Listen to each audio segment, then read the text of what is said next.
gospa Škina je omenila, da je v beli knjigi premalo poudarjen proces učenja.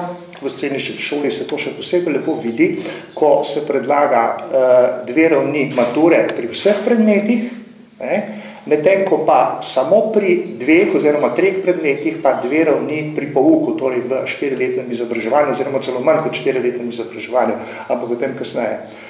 Najprej bi rad 2-3 stvari na splošno izpostavil pri beli knjigi. Bela knjiga nič ne obravnava visokega šolstva. Prva bela knjiga ga je. Vsaj 2 razloga sta, da bi bilo potrebno tudi to obravnavati.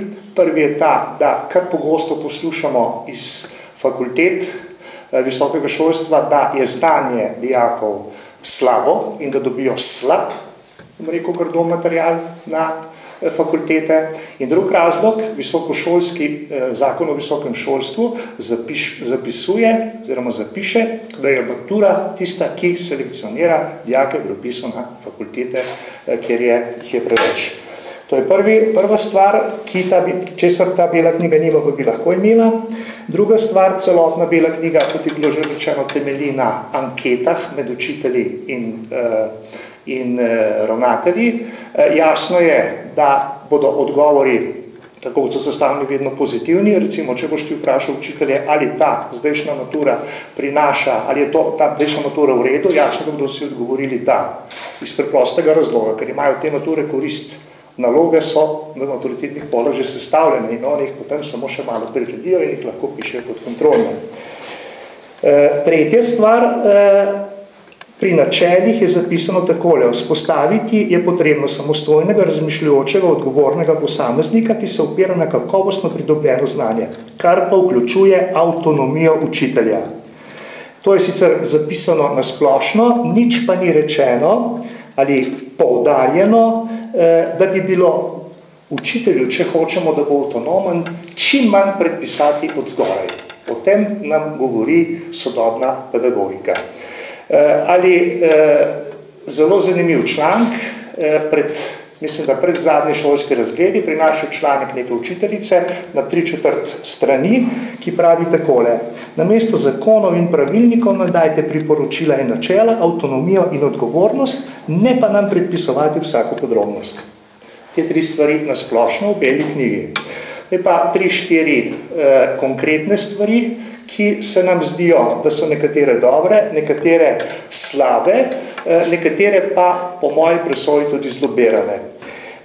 Če pogledamo gimnazijo, v gimnaziji je predlagan pri matematiki dvonivojski pouk od 2. letnika naprej, obvezni dvonivojski pouk, vprašanje je, zakaj samo pri matematiki. Odgovor najbrž ne bo težak za tiste, ki spremljate šolstvo.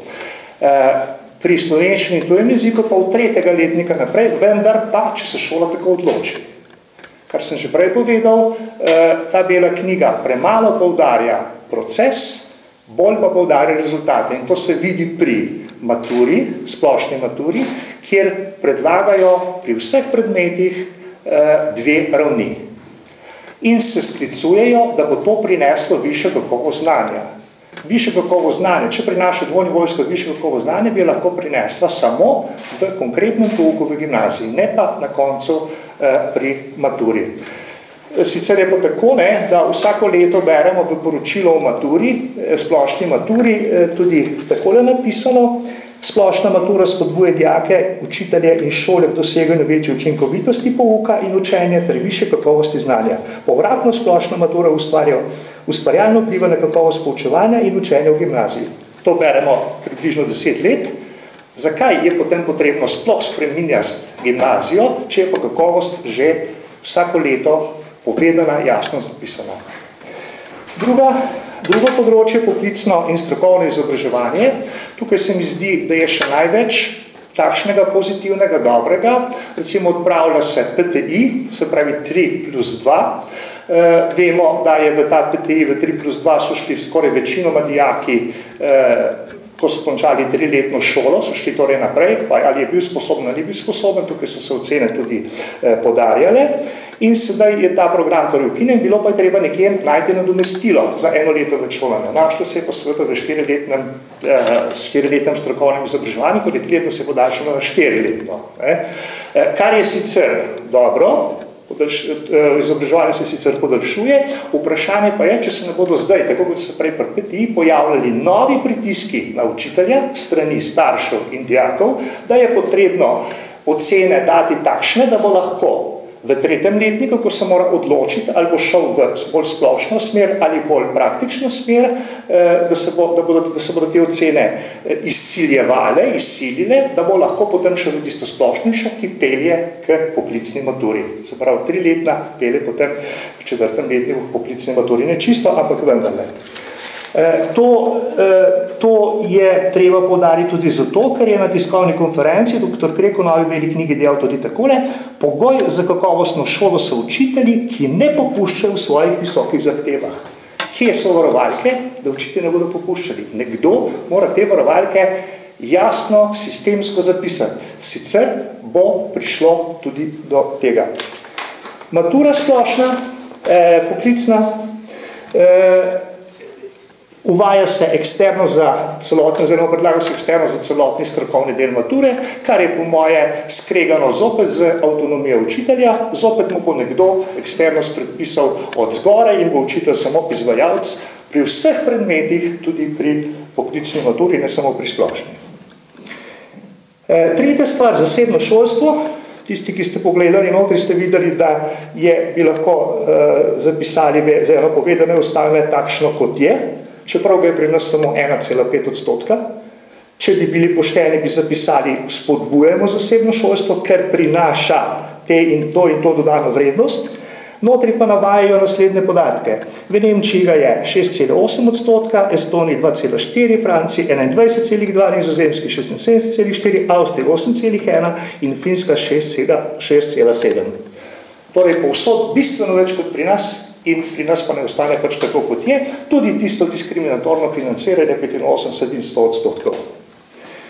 In še 4. stvar, potem bom pa končal. Mislim, da ta bela knjiga je imela pri izobraževanju učiteljev sedaj priložnost, da notri jasno zapiše predvsem, bom tukaj poudaril, pedagoška fakulteta, katere dekan je dr. Krek, v selekcijskih kriterijih uvede še kaj drugega kot samo ocene, torej maturo in ocene.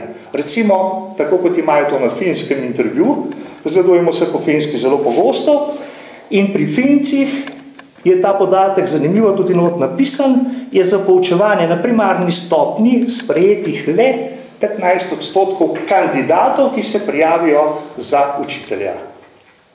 Tukaj smo imeli to priložnost, da zapišemo, jaz sem tukaj izpostavil pedagoško fakulteto, ampak lahko bi zapisali za vse visoko šolstvo, da naj fakultete in visoke šole pripravijo predvsem svoje kriterije, kakšne dijake, s kakšnim znanjem jih hoče dobiti v svoje šole.